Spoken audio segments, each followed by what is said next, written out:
Ito pong ating series of message tungkol sa worship, gusto kong maintindihan po ninyo mga kapatid, na hindi po ako nagpipreach lamang ng isang message na kailanganin nyo lang for a day. We are setting a culture of our church.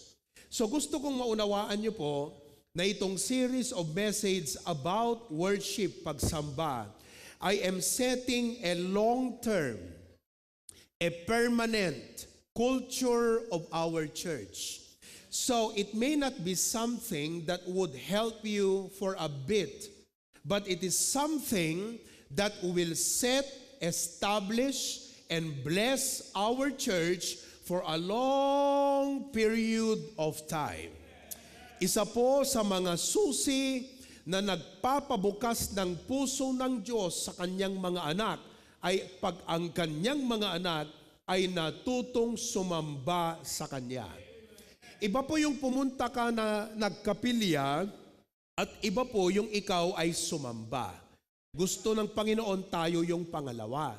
Kaya po tinuturuan ko kayo hindi lang sa pagkakapilya, kundi sa pagsamba.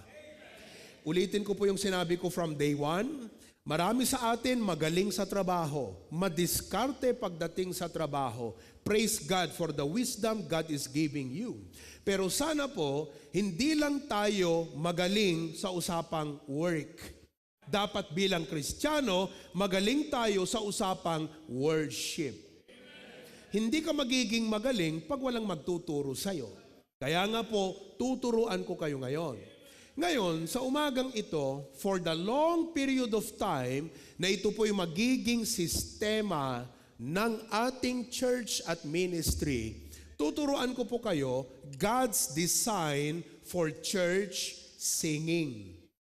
Kada linggo may awitan tayo, kada fellowship, kada prayer meeting. Ngayon, wala namang masyadong problema sa awitan natin. Pero dapat i-enhance. Halimbawa, nagluto ka, okay nang nilagyan mo ng asin, may bawang o may sibuyas, may kulang, ano kanyo? Magic sarap. O ginisa mix, o kaya naman ay bitsin, o asukal, pampalasa pa. Kaya gusto kong ituro sa inyo God's design. Pag sinabi nating design, ito po'y dapat sundin. Naalala ko po, nung ginagawa ito, may design. Doon po sa pastor's house sa Barangay 7, dinesign po yan. At yung mga nag-design, detalyado. Sinunod lamang ng karpintero, kaya naging maganda ang outcome. God's design for singing. Ngayon, bilang intro, lahat ng gobyerno may awit. We call it anthem. Ano ang anthem ng Pilipinas? Anong bayang magiliw? Lupang hinirang. Kita ninyo? Nalimutan yung anthem natin sa Pilipinas, ha? When you sing that as a Filipino. The Americans cannot sing that. The Koreans cannot sing that. The Japanese cannot sing that because that is a song that only Filipinos can express. Sige nga, awitin natin. Bayang magiliw, perlas ng silangan, alap ng puso, sa dibdib mo'y buhay. Nalipatan yun sa amot ng kakabsat. But you can only sing that as a Filipino. In the same way, mga kapatid, merong mga awit na mga Kristiyano lang talaga ang makakaawit. Hindi po yan pwedeng, hindi naman sa bawal, pero hindi kayang awitin ng mga walang Kristo katulad sa pag-awit ng mga may Kristo, katulad mo at katulad ko. So if Philippines has an anthem, the US also as well, kahapon nga po umawit yung Star Spangled Banner. Kumanta ba kayo noon? Ako hindi Hindi naman ako Amerikano. Pero yung mga kano, yung mga puti, kumakanta sila, nakaganon. It's a pledge to their land. For the land of the free and the home of the brave. Boom, boom, boom, boom, boom, boom, boom. O, diba? War ka agad. You see? That's a song that the Americans can sing. No, Filipinos can sing that unless naging American citizen ka. Kaya ibinubukod tangi ng Diyos na ang awit, meron siyang dinesign para sa church.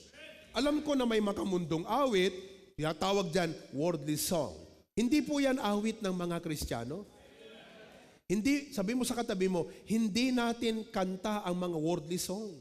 Hindi po yan dinesign para sa atin. Kaya kung hindi ka ligtas, pwede mong kantahin yon. Pero kung ligtas ka na, hindi mo dapat kinakanta yon.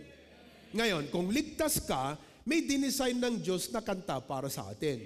Kaya tuturuan ko kayo, mga kapatid, ngayong umaga, God's design for church singing. Ngayon, tignan natin sa Biblia, ano po ang nakalagay. Colossians 3:16, tumayo tayong lahat to give respect to the reading of the Word of God. Everyone stand, Colossians chapter 3, simulan natin sa verse 15. Okay? Colossians chapter 3, verse number 15 and 16. Ganito po ang sabi. And let the peace of God rule in your hearts, to the which also ye are called in one body, and be ye thankful. Everybody read. Let dwell in you richly in all wisdom, in psalms and hymns and spiritual songs, in your hearts to the Lord. Please be seated. Ngayon po, ang pag-awit sa service ng church, hindi po siya basta parte lamang ng programa. Hindi po siya filler. Alam mo yung sabihin ng filler? Yung bang ayaw lang nating may bakante, we call it dead air. Ayaw nating may ganon, kaya tayo nag-fill in ng awit. Hindi po. Kaya yung iba tuloy hindi napapakanta. Kasi hindi nyo po nakita yung design ng church singing. Let's dive in straight to the verse. Tingnan natin muli. Basahin natin. Sabay-sabay. Go. Let the word of Christ richly in all teaching and admonishing one another in psalms and hymns and spiritual song, singing with grace in your heart to the Lord. Obviously, ang context po na tinutumbok ng verse na to, hindi sa loob ng bahay, hindi sa loob ng paaralan, hindi sa loob ng eskwelahan. Ito po'y pagtitipon ng mga anak ng Diyos. Speaking to yourself, sabi ng Bible, teaching and admonishing one another. Ibig sabihin, one another, ikaw at ako. So, maliwanag, obviously, na ang tinutumbok na konteksto ng verse na to ay church, katulad po natin ngayong umaga. Ngayon, ang dapat po nating makita dito sa verse na to, na ang design ng Diyos sa pagkanta ay dapat matouch ang tatlong dimensyon. It should touch three direction. Number one, tignan nyo, papansinin nyo po, upward. Sabi, to the Lord. Pangalawa, inward, in your heart. Pangatlo, outward, to one another. Tingnan nyo maigi ha. Balikan natin yung verse. Ulitin nyo. Tingnan nyo sa baba. To the Lord. Napansin nyo? So ang pagkanta sa church, dinesign ng Diyos upward. Everybody say upward. Okay, pangalawa. Dinesign ng Diyos na ang church singing can touch inward. Sabi doon, hearts, in your hearts. Asan ang puso nyo? Wala naman sa bag yung puso nyo, di ba? Nasa bag. Nandito, inward. At lastly, singing was designed by God to touch outward. Ano yon? One another. Sabi, teaching and admonishing one another. Now, hindi po yan ang pinaka-preaching ngayon, pero yan ang pinaka-substance ng verse. Ulitin natin ha. Singing was designed by God to touch three direction or dimension. Ano po? Ulitin natin. 1, number 2, and number 3. Kaya pag kumanta ka, God is touched. You are touched. And someone else will be touch. Pag wala yung awit na yon, absent itong bagay na to. This system is not present. Okay, anyway. So, unti-unti natin. Simulan natin dun sa upward. Pag tayo po'y kumanta, upward to God. Ganito yan. This is how it works. Okay. When you sing, your singing will shift. Everybody shift. Shift your focus. Pag-isabi nga yung salitang focus. Okay. May ginagawa po ang awit na talagang dinesign ng Diyos, kaya pag tayo umawit, sinishift tayo from our problems to God. Pumunta ka rito, puno, kargado, problema. Dinesign ng Diyos ang singing para yung focus mo maalis doon sa kabigatan mo patungo sa Diyos. That's a very important shift. Naunawaan niyo po. It shifts your focus from pressure, mga alalahanin, mga iniisip, katulad ng pangangailangan, pinansyal, pang-aral ng mga anak, at iba pa. Pambayad ng utang. Sabi mo ka sa katabi mo, uy, tay utang mo. Kawamot lang. Pressure. It shifts us from pressure to God's presence. Many Christians come to church, they don't even see and notice the presence of God because they are kargado ng maraming alalahanin. Kaya dinesign ng Diyos na ang singing, mga kapatid, i-arrest. Everybody say arrest. May police ba dito? Wala naman, no? Retired police. Ayan, si Brother Anton. Nanga-aresto to eh. Dakipin. Di ba? Ang dinesign ng Diyos ang singing para i-arrest yung focus ng brain mo to your problem, to your pressure, to God, and to His presence. Kasi po, ang tagumpay sa buhay, ang formula, dapat nakatuon ang brain mo sa Diyos. Hindi mo magagawa yan. Dinesign ng Diyos, singing ang isang makakagawa dyan. So when God's people come together, God is ready to bless, God is ready to touch you, God is ready to work your heart, pero kung walang signal yung utak mo, hindi makakarating sa'yo. Kaya yung singing, ang ginagawa po, inaayos yung signal ng isip natin. Nag-gets nyo ba, mga kapatid? So it shifts our focus from problem to God, from pressure to His presence. Pangatlo, ang ginagawa ng singing, dinesign ng Diyos, to shift your focus from burden to blessing. Tignan mo kung ang pathway ng utak mo, puro burden, bibigat ang buhay mo. Pero kung ang pathway ng utak mo, blessing, gagaan ang pakiramdam mo. Sino sa inyo may mabigat na problema? Iba po yung mabigat na problema sa mabigat na pakiramdam. Kasi marami akong kilala, mabigat ang problema, magaan ang pakiramdam. Naunawaan nyo ba, mga kapatid? Now, look at this, very important statement. Whatever gets your attention, gets your direction. Kaya, baguhin ko yung word. Whatever gets your attention, sets your direction. Ulitin natin, sabay-sabay nating sabihin habang sinusulat nyo, go. Whatever gets your attention, sets your what? Oh, anong direction ang gusto nyo?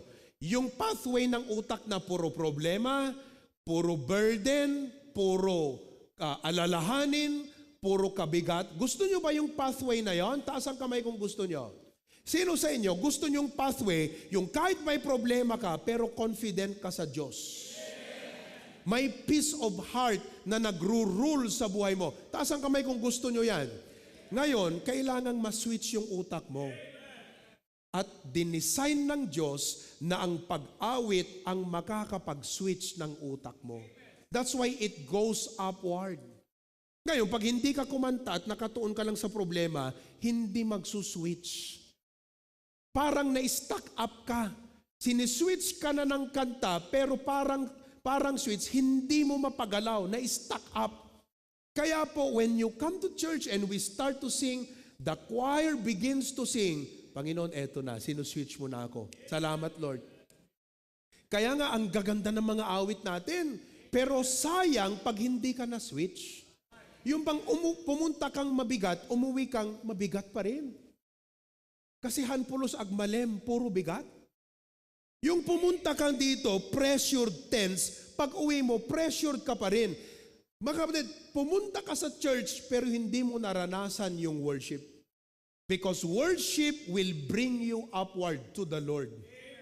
Okay, may isang tao at pumunta sa church na mabigat ang puso. Dahil sa financial problem, tension sa pamilya, at emotional exhaustion. Pagod na pagod na pagod. So wala siyang feel na kumanta. Naranasan nyo yan? Na pag kumanta parang hindi ka makakanta kasi mabigat talaga eh. But the congregation began to sing. At ang inawit ng kongregasyon, how great thou art. Then sings my soul, my Savior God to thee. How great thou art. So nung una mga kapatid, silent lang siya. Kasi nga problema eh. Naunawaan nyo? Kumbaga sa mga teachers dito, paperworks, malapit na naman ang submission ng mga grado. Kaya kahit nasa church, wala. Di ba?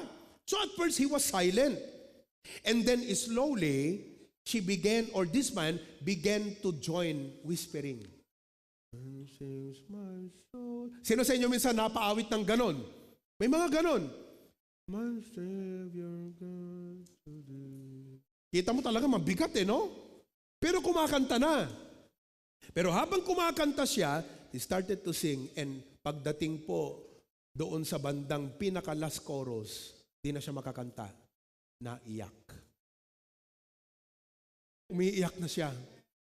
Kasi mabigat ang problema. Pero sinasabi ng kanta, mas dakila ang Diyos. Makapangyarihan ng Diyos. When through the woods and forest glades I wander, and hear the birds sing sweetly in the trees, then I look down from lofty mountain grandeur, and hear the brook, and feel the gentle breeze. Hindi na niya na-appreciate ang buhay dahil sa problema ng buhay. So umiiyak na siya mga kapatid. Tinanong ngayon siya nung katabi, sabi niya, ba't ka naiyak? Anong problema? Umiiyak ka. Alam mong sabi niya, hindi mo alam kung anong bigat ang problema ko. Pero nung kumanta tayo, hindi nawala ang problema ko, pero nabago ang pananaw ko. That's what singing does.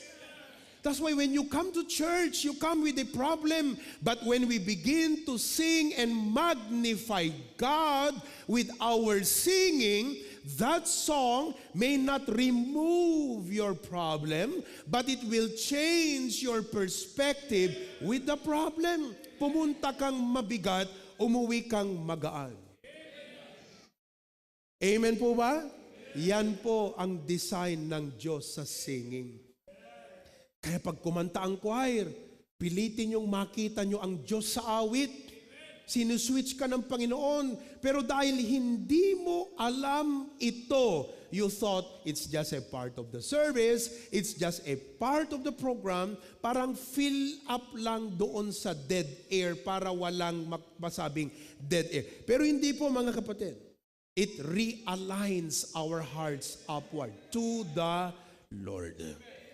Number 2, ang ginagawa po ng church singing, dinesign ng Diyos inward. It touches your heart. Are you there? Okay. Singing with grace in your heart to the Lord. Alam niyo po, ang kanta, hindi lang siya basta tunog. Gandang tunog. Hindi po yung maganda lang siya sa tunog. Dapat maganda kasi nga kung pangit naman ang tunog, medyo nakakadismaya rin, di ba? Biro mo yung, I'm feeling mighty fine, pero yung tono, hindi fine. Talagang hindi rin nakaka-bless. Di ba? Parang, well, I'm feeling mighty fine. I've got heaven on my mind. Oh, don't you know? Ano yun? Rap? Yo, man. Di ba? Pero hindi lang siya sa tunog.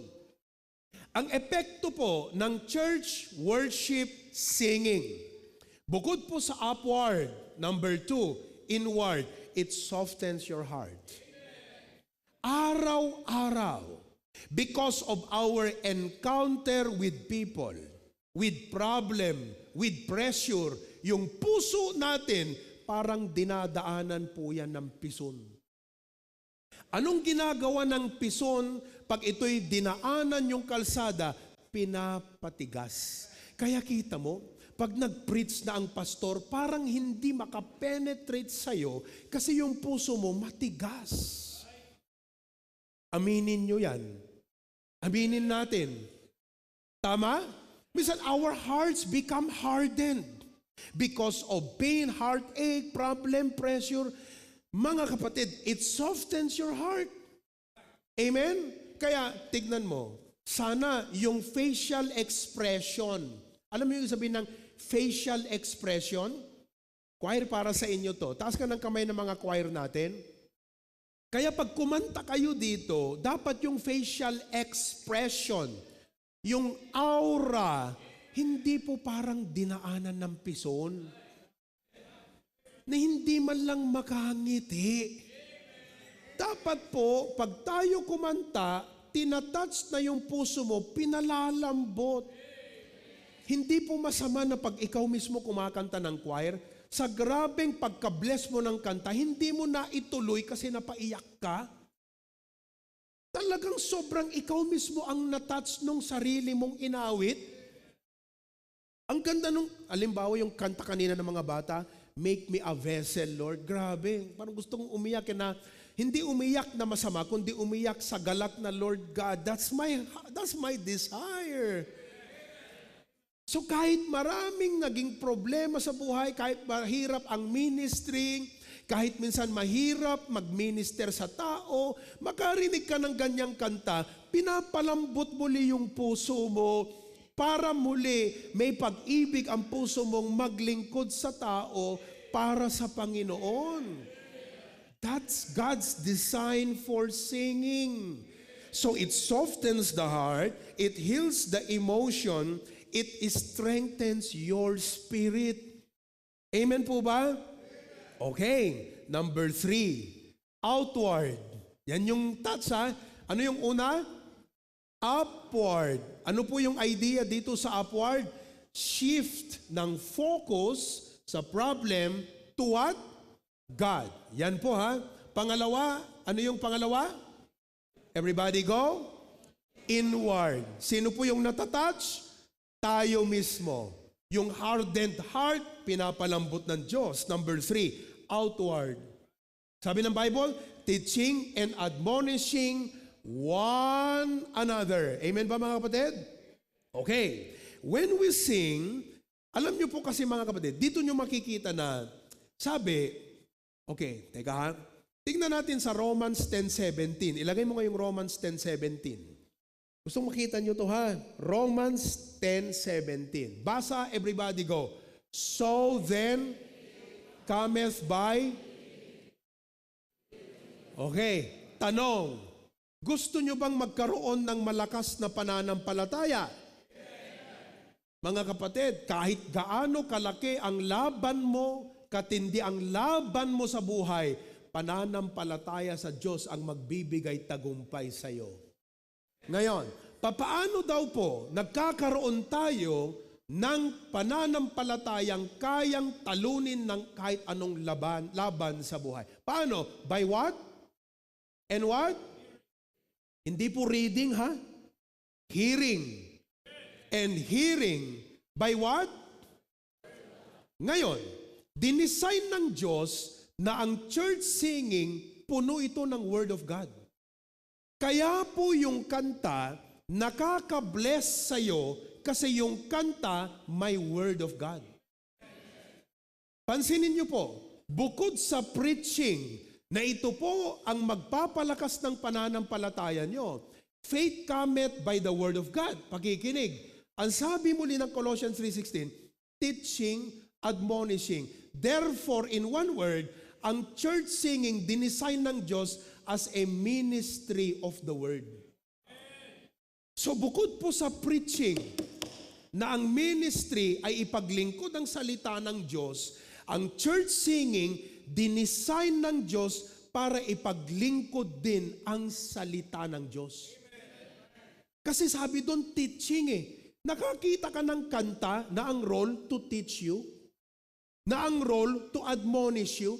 Hindi po yan magagawa ng kanta na walang word of God. Magagawa lamang po yan ng kanta na may word of God. Halimbawa, yung kinanta ng mga bata kanina na vessel. Alam niyo kung saan yan sa Bible? 2 Timothy chapter 2, verse 21 and 22. Tignan mo, kung hindi ako magkamali. Dito galing yun eh, yung kinanta ng mga bata. 2 Timothy chapter 2, verse number 20 hanggang 22. But in a great house, there are not only vessels of gold. O diretso na tayo sa 21. If a man therefore purge himself, nilisan, he shall be a vessel unto honor, sanctified and meet, kagamit-gamit for the master's use. Doon po galing yung kinanta ng mga bata. Naunawaan niyo mga kapatid? Yung kinanta ng mga choir, alam niyo kung saan galing yon? Sa Book of Psalms. Kaya po nakaka-bless yung singing ng church dahil po sa dala nito na word of God. Therefore, I need to plant into your minds, mga men, na ang church singing ay ministry of the word. Kaya po, wag lang kayo sa preaching humanap ng word of God. Dapat sa singing, hanapin nyo din yung word from God. And let it minister to your heart. Kaya po nakaka-minister outward, mga kapatid. Amen po ba? Amen. Kaya ngayon, eto. Siyempre, marami sa atin weak. Sino po sa inyong nanghihina? Tired, discouraged, and you never know, gagamitin ng Panginoon yung song mo to lift up someone. Okay. There was a lady in a church almost about to quit on serving God and quit on life because of many trials and problems. Grabe, no? Baka meron sa inyo katulad nito. So she was ready to stop attending church. Ayaw niya na daw mag-church. Pero pumunta pa rin siya. Sabi niya, last na to. Last na. But during the singing, dahil mabigat yung kanyang problema, pinakanta nung pastor, "It is well with my soul." Alam niyo ba yung kwento nun? Horatio Spafford, may pamilya, pastor siya, preacher, mangangaral doon sa kabilang lugar mula Chicago. Sabi niya sa pamilya, mauna na kayo, sumakay ng barko. Sa kalaunan, in the middle of the sea, nagkaroon ng storm, nalunod po yung barko, nakasakay, namatay lahat maliban sa kanyang asawa. Nung sumunod po siya, sumakay din ng barko, pagdating doon sa same spot, supposedly, kung saan nalunod yung barko, sinabing ganyan, dito nalunod yung barko. At lumabas po siya, pumunta siya doon sa deck. At imbes na magluksa lamang doon sa pagkawala ng kanyang pamilya, tumingin siya sa Diyos. At doon nabuo yung awit, "It is well with my soul." The Lord is my shepherd, I shall not want. Yea, though I walk through the valley of the shadow, I will fear no evil. It is well with my soul. Kaya nung kinanta po yan ng church, mga kapatid, na-bless po siya sa awit na yon. At alam niyo yung sinabi niya, "I don't know, but the Lord used that song to remind me that God is in control." Panginoon pa rin ang may hawak ng lahat. At dahil po sa awit na yon, na-remind siya ng isang napakagandang katotohanan sa Biblia.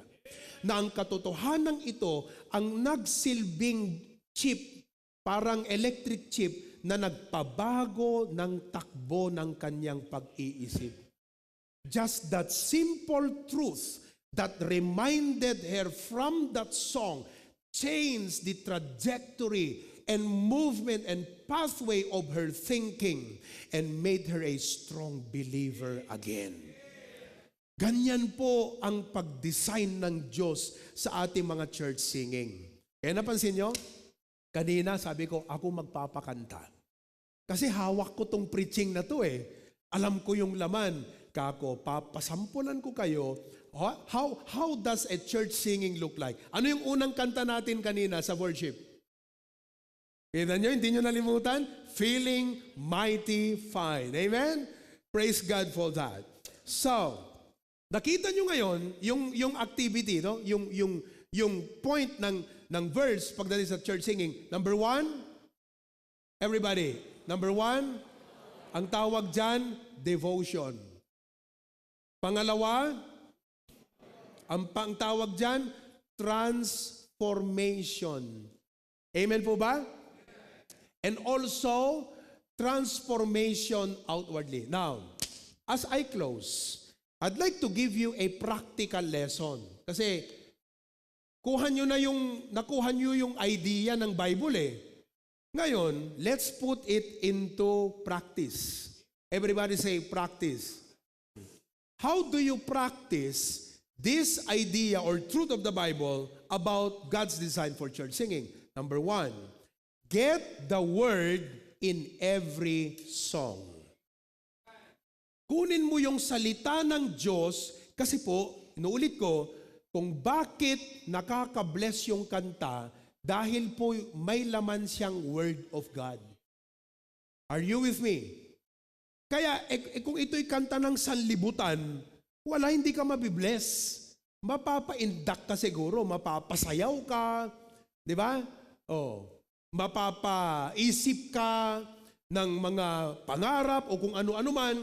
Pero po, yung awit ng Panginoon, church singing, may word of God. So, the point is, when we sing, when the choir sings, what do?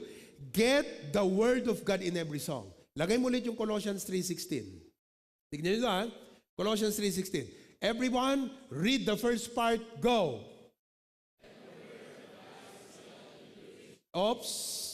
Ulit. Let the word of Christ dwell in you in all wisdom. Kita mo? Alam nyo po, pagdating po sa neuroscience, Doc Lester, what is neuro, Doc Lester? Sa brain, something related to brain. Listen, alam nyo ba sa neuroscience, meron silang tinatawag na neuroplasticity. Have you heard of that? Neuroplasticity, meaning the brain can be changed. Kung gusto mong magbago ang takbo ng buhay mo, ito ang una mong baguhin. Because ito po yung point, mga kapatid. The more you think of problem, dadalhin ka, pull. Ano ba yung pull sa Tagalog? Yan. Pag ang lagi mong inahayaan sa utak mo, problem, pain, hurt. Alam mo, yung pathway na yan, hihilain ka pababa. Ikaw din, kung gusto mo, mag-decide ka, wala kang ibang sisisihin. Brain mo yan eh. Responsibilidad mo yan. Ngayon, kung gusto mong magbago yung pathway ng buhay mo, itong baguhin mo. At ang brain, no matter how old you grow, can still change. Ang tawag dyan, neuroplasticity. Kaya hindi ako naniniwala, it's hard to teach old dogs new tricks. Kung yung tao, hindi siya aware na yung brain niya pwedeng baguhin. But you can. Kasi, look the kind of thinking you have is not it's not making your life productive. Pipilitin mo pa rin yung sistema na ganon. Hindi ka na productive, hindi gumagaan ang buhay mo, hindi gumaganda ang takbo ng buhay mo, hindi lumalapit sa Diyos, napapalayo ka sa Diyos dahil sa brain thinking mo. Gusto mo ba yon? Hindi, di ba? Ngayon, ang magpapabago sa buhay ng tao, ano kanyo? Word of God. Kaya, mayroong study sa science that if you keep a verse in the Bible to remind you every day, for 60 days, that truth will become a permanent part of your brain. Hindi lang siya part of your brain, it becomes a system that will change how your life moves and work. Kaya kung halimbawa, meron kang fear, labanan mo yan. Gusto mong, kasi, di ba, automatically, pag may problema ka, panic, fear, lumaki tayo, yun ang mind conditioning. Ang gagawin mo, yung Word of God, itanim mo dyan. Hindi madali na baguhin yung brain na ang natural response, fear. But in 60 days, this is neuroscience, neuroplasticity. In 60 days, that is 2 months. By keep repeating the verse in your mind, by meditating on that verse in your mind, it changes how you think. You'll be surprised, after 60 days, kahit anong problema ang magdagsaan sa'yo, hindi ka nakatulad nung dati. Gusto niyong magbago ang buhay niyo? Word of God. Kaya dinesign ng Diyos na yung church singing, let the word of Christ dwell in you richly. So the song, blessed. Kaya wag niyo sabihin, paulit-ulit lang yung mga song natin. Kailangan mo yun, oh. Biruin mo, halimbawa, born to win. Born in a world of sin, hopelessly lost, no peace within. Searching for love in a world of hate. At maraming tawang ganyan. They are surrounded by hatred. They feel they're surrounded by hatred. They're searching for love. They're searching for someone to listen to them. They're searching for someone na makinig sa kanilang heartache, problema, wala nakikinig. They're searching for love. And they are so absorbed with that darkness. Pero anong ipinapaalala ng verse? Kung walang makarinig sa'yo, may Panginoong Jesus. Then the Savior came my way. He turned my darkness into day. And on that day I was born again. Sige, hate nyo lang ako, pero hindi na ako matatalo sa hatred nyo because I was born to win. Bakit? Nasa akin ang Panginoon. Yan ang nagagawa ng awit ng Diyos. Oh. Grabe, di ba? Baka akala nyo itong kanta, powerful po yan, mga kapatid. Okay, so get the word in every song. Kaya po napapa-amen kami sa mga bisita, napapa-amen kami, amen, amen. Ba't amen itong mga to? Kasi po, nakuha namin yung word of God sa song eh. Tumama, kapatid eh, tumama eh, tumpak eh. Di ba? Talagang diretso. Gets nyo ba? Okay, number 2. Second practical lesson. Be God conscious. Okay. Sabi doon, making melody in your heart to the Lord, teaching, admonishing one another in psalms and hymns. Ano ulit ang sabi? Singing with grace in your hearts to the Lord. Okay, listen. Ano yung unang gagawin natin pag kumanta tayo? Get the word. Everybody, one more time go. Get the word. Kaya, alam pa, ulit-ulit ko lang to. Kaya nga sinabi ko sa inyo, hindi ako interesado doon sa nag-preach ako at, woo! Grabe, ang ganda ng preaching ni Pastor. After 5 years, wala na, hindi po. Interesado ako na sa preaching na to, 5 years na, sistema na ng church natin. Ganun po katindi itong aking preaching ngayon. Uulit-ulit lang to, ulit ng ulit ng ulit, next year, preach ko ulit ng ulit, hanggang maging sistema. Because that's how you rewire the brain. Kaya parents, huwag kayong mag-iba sa mga anak nyo. I-rewire nyo ang utak niyan. Everyday verse, everyday verse, everyday verse. Paulit-ulit lang, paulit-ulit. Marirewire din yan. Are you with me? Okay. Number 2, be God conscious. Alright. We come to church, may problem, may stress, may pressure. So ang prayer mo, Lord, i-shift mo yung focus ko ngayon mula sa mga problema, sitwasyon ko, sa iyo, Panginoon. Kaya listen, pag umawit, don't just look at the screen. Don't just watch the singers. You need to see God in the song. Una, you need to get the word of God from the song to touch your brain, your heart, and then you need to see God in the song. Are you there? Okay. Number 3. Third, remove every root of bitterness. Wow. Remove every root of bitterness. Kasi po, ang nakalagay doon, tignan natin ulit Colossians 3:16. Teaching and admonishing what? One another. Ang one another po, it means relationship. Everybody say relationship. O yung katabi mo, tignan mo nga yung katabi mo. Yan, one another yan. Naunawaan niyo ba? Kapatid yan sa Panginoon. Nakakatuwa nga sila pastor, hindi kami magkakakilala. Magkakakilala ba tayo, pastor? Hindi First time magkamag-anak po tayo. Pero bakit biglang malapit ang loob namin? Bukod sa parehong anak kami ng Diyos, pareho pa kaming lingkod ng Diyos, pareho pang Baptist. Amen?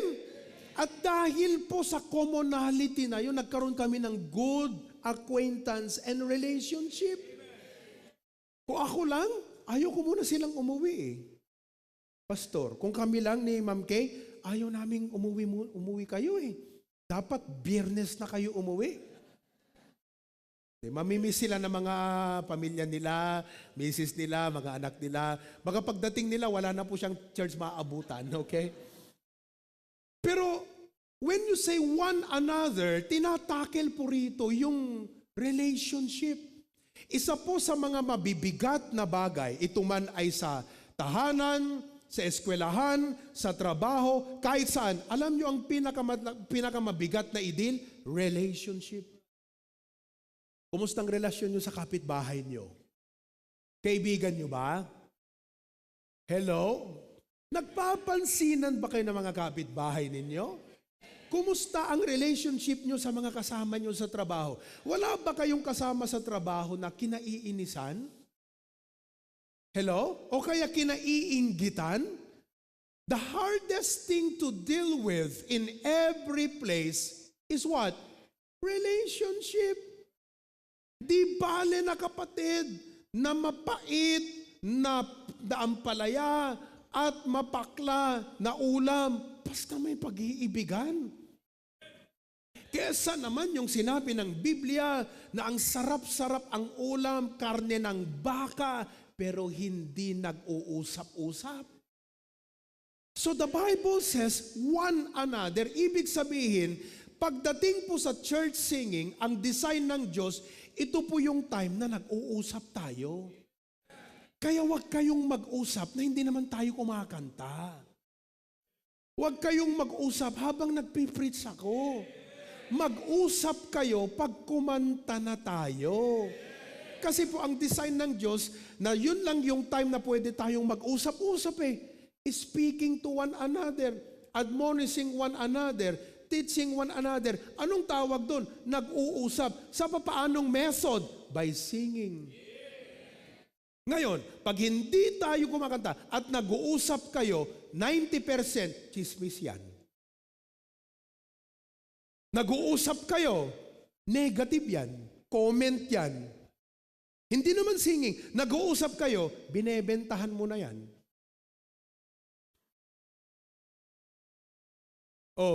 Kaya dinesign talaga ng Diyos na pag throughout the worship, walang nag-uusap. Nag-uusap na tayo pag singing. Amen, Brad. Ganda ng kanta. Praise God, na-bless ako, Brad. Yun. Nakita nyo? So, let's talk about relationship for a while. Okay. Kasi ang point natin, remove every root of bitterness. Hebrews 12:15. Hebrews 12:15. Ano sabi? Read, everybody go. Looking lest any man fail of the grace of God. Tingnan lest any root of bitterness is springing up trouble you, and thereby many be what? Ang makaka-trouble sa atin, alam nyo kung ano? Bitterness. Okay. Kasi po, you cannot truly sing Amazing Grace pag may grudge sa puso mo.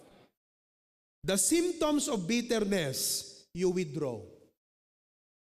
Yung parang, alam mo, hindi naman lahat ng mga agpaspasuli may bitterness.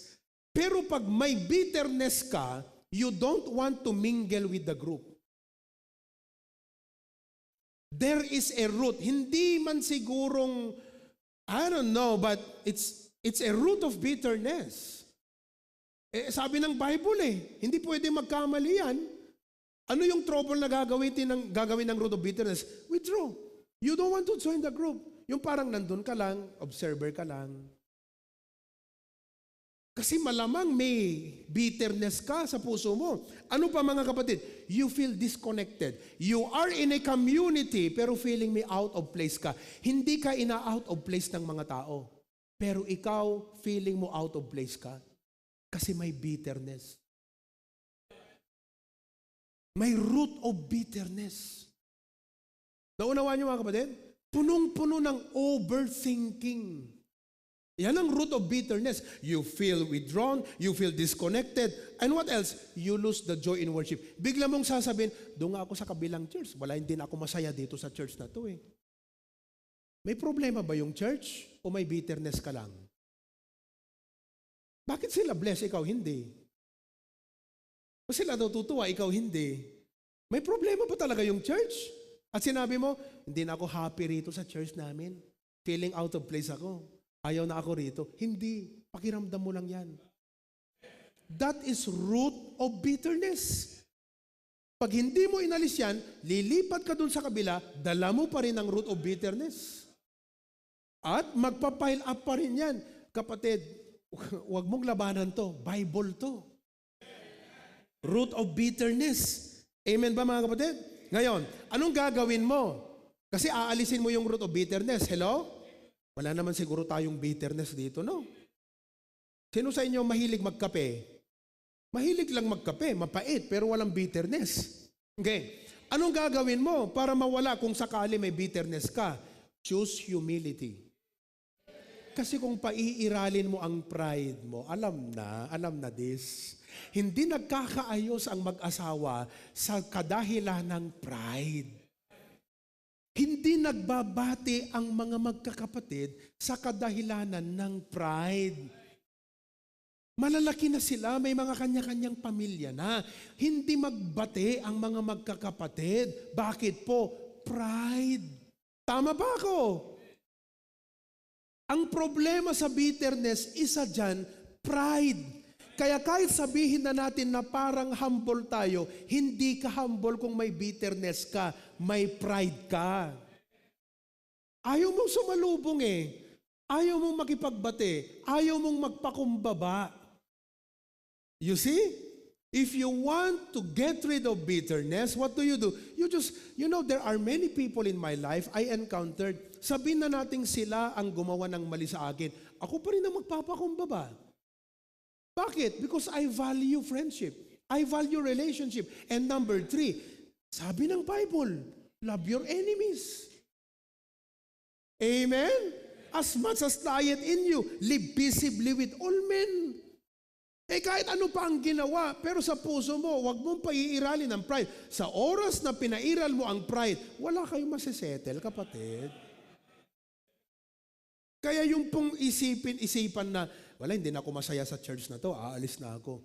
Kapatid, dala mo yung pride mo, dala mo yung bitterness mo, gaganyanin mo na naman dun sa church na pupuntahan mo. Walang pinagkaiba. Hindi ka gumaling, lumalala. Naunawaan nyo ba? Kaya po, choose humility. Number 2, extend forgiveness. Amen? Kaya nyo bang magpatawad?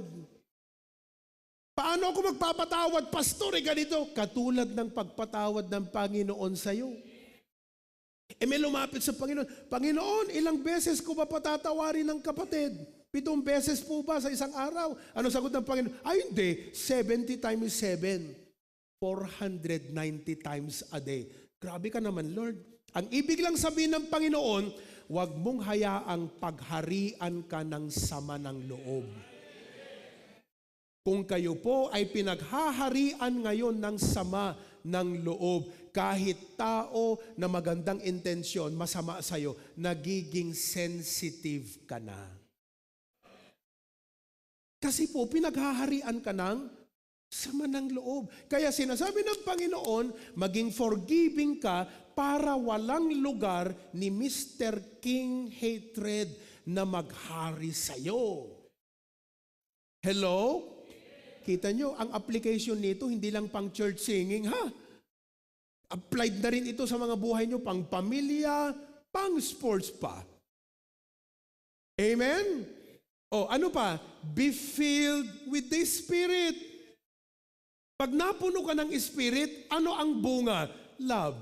O, may love ka ba? Ay, hindi, hatred eh. Kasi pinaghaharian ka ng sama ng loob. Pinaghaharian ka ng pait. Amen po ba? Oh, you cannot sing with grace in your heart if there is hatred in your heart. You cannot sing with grace. But, listen, you can sing with grace even if you are hurt when you are filled with the Spirit. Wow. Ulitin ko nga yung sinabi ko na yan. Hindi mo kayang kumanta ng may grace sa puso mo pag may hatred ka. Pero kaya mong kumanta ng may grace kahit sinaktan ka kung puno ka ng banal na Espiritu. Kaya ang pinakasusi, huwag kang dapat pagharian ng galit, ng puot, ng sama ng loob, ng walang kapatawaran. Pagharian ka dapat ng pag-ibig ng Diyos. Kita niyong mangyayari. Kasi dito sa church, walang perpektong tao. Mayroong member dito na ma-offend ka. Ma-offend ka rin sa akin. Pero kung natutunan mo ang principle na to, no matter who hurts you, no matter who offends you, but because you are filled with the Spirit of God, you can sing with grace. Are you with me? So wala po ito yung, lipat ako doon sa kabilang church kasi hindi na ako masaya rito. Hindi po yun. Alisin mo yung drama na ganon. Ang totoong problema, hindi yung church. Ang totoong problema, dito. Are you there? Kaya number 4, last, let the love of God flow through you. Oh, kung pag-ibig lang natin, piling-pili ang ating gustong lapitan. Piling-pili ang gusto nating tulungan. Piling-pili ang gusto nating kausapin o pakinggan. Pero kung ang pag-ibig ng Diyos ang naghari sa atin, wala pong kinikilalang kahit sino. Because when God loved us, He did not only love a few. He did not only love a selected few. He loved the world. That's you and me. Kaya dapat maghari sa puso natin ang pag-ibig ng Diyos. Meron akong gustong iturong awit sa inyo. Daniel, halika na. At sana maganda to. Paborito ko. Kinakanta ko to. Pag nagjo-journal ako, tapos ang pinag-usapan, love. Parang kaninang umaga na naman. Ganda ng devotion. Nag-devotion ba kayo? Sinusulat ko to. Let your love flow through me. Okay? Kantahin ko ha. Bata pa ako, kinakanta na ito. Naririnig ko na. So it's like a hymn of old. Slowly. You can join me, ha? Chorus tayo. Ready? Let your love flow through me. Let your love flow through me. Make me a blessing. Ako lang. Wherever I may be. Keep me clean so that you might be seen. Let your love flow through me. Ayos ba? Listen to the verse now. So many folk are lonely. Oh Lord, they need someone to care.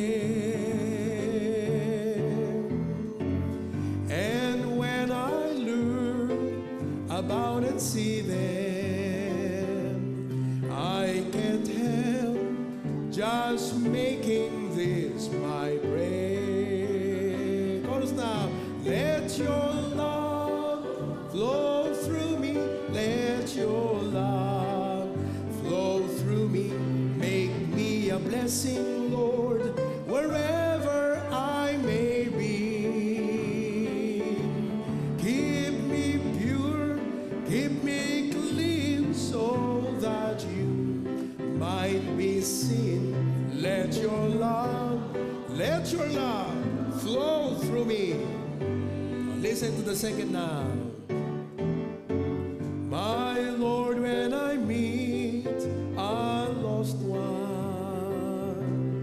give me all the right words I need to say. Please help me not be weak or timid. Their only chance may be with me today. Amen. Everybody stand. Let your love flow through me. Let your love flow. It's a prayer song. Be a blessing, Lord, wherever I may be. Keep me pure, keep me clean, so that you might be seen. Let your love flow through me. Amen? Mga kapatid, na-bless ba kayo sa message ngayong umaga? Naunawaan nyo na po ang church singing? Grabe, di po ba? Well, marami mga tao kumakanta, yung iba nakaka-bless pag kumanta. Sana po tayo yung pangalawa. Nakaka-bless pag tayo kumanta. Amen ba mga kapatid? So, by lifting up your voice to God, strengthening your own heart, and ministering to someone else, we build a strong, worshiping church. We are a singing church. Amen po ba?